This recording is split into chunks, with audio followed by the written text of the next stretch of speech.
Everyone, this is Dustin Cook coming at you for Chronic Fitness. It's December 22nd. We're doing two episodes today because yesterday I got a rough draft and I didn't finish polishing it. So I already recorded my first one. I'm going to be uploading that, and now we're going to go with the second one. And today's message is 2020, a crazy year in review in the life of an American expat. Let's do it. So, let's continue part 2 of our story time episode. So, I had made the decision that I was going to go back to college in 2020 and leave Manila, Philippines forever, because I had realized that my growth had been stalled out and I didn't see any avenue for a future in that country.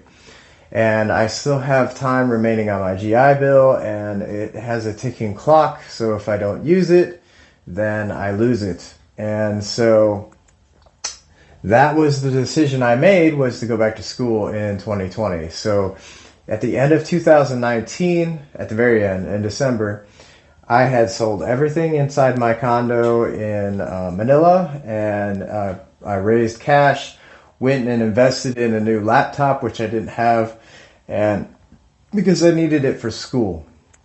And so I already had this big plan I've been contemplating and developing for months now. So I had already been to Ho Chi Minh City for 2 months and lived and saw Vietnam and experienced it, made friends over there, and really enjoyed the culture and the country. And my plan was to go there, and there was a school that on the government website the GI Bill was approved for, and that was the plan. I'm going to go move to Ho Chi Minh City, find a nice apartment, start enrolling into this school, and settle down. And that was where I was going to start over again in 2020, growing as a person. And, well, at this point, Corona was a whisper in the dark, so it wasn't a thing yet. It wasn't a big deal. What had happened when I landed in Ho Chi Minh City with all of my things, and then the next day I wound up going in and visiting the school. The first thing that I wound up finding out is that they no longer accept the GI Bill on their end because they were having payment issues. So my whole premise of my plan was completely shattered in an instant, and I didn't have a plan B for this particular set of circumstances, which was a problem, because as an expat and being on a fixed income, you're bleeding money every day, every moment that goes by without moving forward into a plan and being settled in one place. You're bleeding out money. And so I went into full panic mode. Remember, at this point, all I have in my possession of what I own in the world is now in 3 bags, and enough to be on an airplane with extra baggage included. And so I sat down on my laptop, and I didn't leave my apartment for 5 days straight, researching, developing, and coming up with an itinerary, a plan, and colleges to visit that would make sense of what I'm looking for, which is I needed a school that had a programming, a computer programming degree program. So it's like they call it a bachelor's of computer science, basically. And I needed it to be taught in English, and I needed the school to be approved by the GI Bill already. And that was a very specific list. And so 2020, I had spent about a little bit around 2 weeks in Ho Chi Minh City, said goodbye to my friends again, unfortunately, and I had plotted a itinerary to Madrid, Spain, and that was the next place that I thought that might work for everything I needed, what I was looking for, and the school that I was looking for. A couple things. I didn't realize that I hadn't had a winter in about 3 years, no longer than that, because in Vegas there's no winters. So I hadn't had about a winter in almost 10 years at this point. So I completely forgot about the concept of winter. So it was wintertime in January, February time frame in Europe. So when I flew to Spain, it was cold and I suffered a lot and I would probably look like a crazy man. And in Madrid, Spain, very few people speak English. I quickly realized that this was not the place for me. And once again, went back into my hotel room, didn't leave, and tried to come up with another plan. So the next plan was I'd always had a dream of going to Ukraine. I just heard a lot of my friends talking about this place. It was glamorized. It was something I really wanted to do and go to. So it made sense flight wise because there was a direct flight. It was affordable, and everything made sense. So I plotted a course for Ukraine, which was even colder than Spain. So I actually spent significant time in Ukraine because the quality of life in Ukraine was pretty good, and the cost of living was around right around where I was looking to be. And there was a lot of good things about Ukraine that I really enjoyed. Everyone was white. I blended in. So as an expat, usually you're this unique unicorn walking around that everyone notices. But there I blended in until I spoke words, which felt nice. It was relaxing. The food was great. Apartments were great. Shopping was good. But the schools were not up to the standard that I was looking for. And that was unfortunately a problem. So as much as I tried making the country work, I didn't see a future there at all. Now, I didn't know what I was going to do again. So I did the same thing I had done before 2 times now. Went back and I stayed in my apartment until I had planned. And my next plan was, this time I just kind of was relaxing because I was running out of time to make it into the spring semester and get going before the fall semester. And other thing I didn't realize is that in America, you can start college pretty much any time during the year and just jump right into a new degree program. It's fine. In my experience. Now, I could be wrong there because I've only been to a handful of colleges, but in the States, overseas, they pretty much force you to start in the fall. And so there was just all these different extenuating circumstances, and being an overseas student is increasingly difficult to get into a school. There's a lot more paperwork and barriers. So my next destination I wound up choosing was Almaty, Kazakhstan. Something that I'd heard stories about and knew about, but it was kind of like this foreign universe that I'd never been to, Central Asia. So I flew there. There was a really nice school. Really enjoyed the school. Got treated really, really well. Seemed very high quality. They were not approved for the GI Bill. I was going to be the one that paved the path for other veterans to go there. That was my new plan.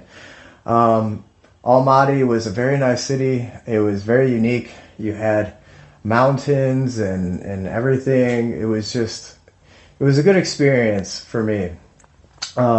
Same type of things, like the quality of life was great, good food, everything was cool. But then Corona happened. So literally the day that I go and meet everyone at this college and I talk to the head of the department and recruiting students, they're talking about coronavirus and what they're going to do with the school and shut it down. And at this point, I'm hearing about quarantines and lockdowns in the world, and I'm starting to get really worried because the visa in Almaty, Kazakhstan is only good for 30 days, and as an expat, you really don't want to break immigration rules because it could permanently affect your ability to travel to other countries and specifically ever go back to that country that you're in. And that's just something you don't want to do because you want to be a good steward of the privilege of being in someone else's country as a visitor. So I had about a week left, and this Corona thing was happening. So they closed. Everything was closing down, and so the school idea quickly, obviously, became not a 2020 plan anymore at all. Just not even possible because of the pandemic. So now I am panicking. I'm in panic mode. I am texting all of my friends in Almaty, asking about what they're hearing about lockdowns. Nobody really knows. And I'm watching the coronavirus world meter and looking at the cases and what countries have it and what different plot courses I can make on the plane and where I can go, because I have to get out of the country. I have to go somewhere. Originally, I was going to go to Kyrgyzstan because they have really nice immigration laws for Americans there, and I could have been there for a decent amount of time in nearby Almaty, Kazakhstan, and just go there by land if I want to very easily. But I had realized that if they're going to be doing something in Almaty, Kazakhstan, that their neighbors are going to be doing something probably pretty similar. And so I just need to get to the place where I can still move forward the best way I know how, which is hopefully try to guess where there won't be a lockdown, where there won't be a quarantine, and they will be very minimally affected by the pandemic. And what I was seeing is that Africa was having the lowest numbers worldwide of the coronavirus being reported. Now, I don't want to get into the politics of if the numbers were correct or if they're reporting it. All I knew is that there was a strong correlation between cases and the way the governments were responding. And that what I mean by that is like how more likely they were to do a lockdown or a quarantine for their people, which would have included me because I'm there. So what I wound up seeing is that I should go to Africa. And there was a way to do this by laying over in Dubai and then coming over through Tanzania. And so I had been away from the beach at this point, I don't know, maybe 6 months, and I had dealt with 50% of a pretty tough winter. I hadn't had a winter in 10 years, and I had been pretty stressed out about this coronavirus thing and searching for schools and doing all this world travel and just a lot of different things going on in 2020. So I just wanted to go to a beach and relax. So there was a path to Zanzibar, and that was the path that I decided to take. I was probably one of the last flights out of Almaty, Kazakhstan internationally that were allowed to leave to be able to go. And it was a battle. It seemed they really were at that time very paranoid about anyone getting on the plane. They checked my passport carefully and asked me a couple questions. And then when I got to Zanzibar, they asked me some more corona questions, and I got my visa and I got in. The plan was at that time I knew that I was probably going to get stuck very, very soon. And I knew that 2020 was probably going to be in that location where I get stuck. And so I was thinking, okay, why don't I just chill on the beach the rest of the year, just take it easy and relax and ride this thing out. So I was thinking about Madagascar because I heard so many good things about Madagascar. It was like this fabled story. So that was my original target. The plan was to do a little bit of time in Zanzibar, do a little bit of time in Dar es Salaam, and then move on to Madagascar and then park. What wound up happening is when I arrived in Zanzibar, within 3 days, Madagascar got 3 cases of corona and locked down their island. No one in or out, and that was the end of that plan. Completely died. So now I pivoted again and decided that I will go to Dar es Salaam and see what happens from there and monitor the situation. Tanzania wound up becoming the best thing that ever happened by chance and logical probability, thinking and decision making on my part. There was never a quarantine here. They enforced masks for a while. They closed down schools and some nightclubs and some gyms, but there was still some gyms open. And for the most part, I got to live a pretty normal life in a very peaceful, welcoming culture. Things were a little weird during the peak of the pandemic here, but it wasn't so bad. And then, so this has become my home for now.